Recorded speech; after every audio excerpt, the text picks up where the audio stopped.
با خیانت زن مهریه از بین میره؟ خیر.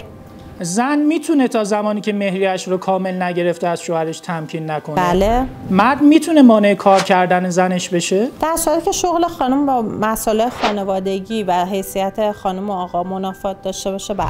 پس چرا توی شروط عقد همه حق اشتغال میخوان؟ اگه حق اشتغال داشته باشه که نمیتونه به هیچ عنوان آقا مانع اشتغال خانم بشه. اگه زن تمکین نکنه نفقه و مهریه‌اش از بین میره؟ نفقه بله، مهریه خیر. نفقه زن چقدره؟ میزان نفقه زن رو قانون مشخص نکرده، به کارشناس ارجاع میشه. وظیفه تهیه جهیزیه با دختره؟ هستش. مهریه میتونه بعد از عقد هم کم و زیاد بشه؟ افزایش مهریه نداریم، کاهشش در قالب ابرا یا بذل ممکنه. زن میتونه از شوهرش طلاق بگیره؟ حق طلاق با آقا در صورت اثبات یه سری شرایط اسر و حرج بله. میشه مرد رو بابت مهریه ممنوع الخروج کرد؟ بله. مهریه هنوزم زندان داره؟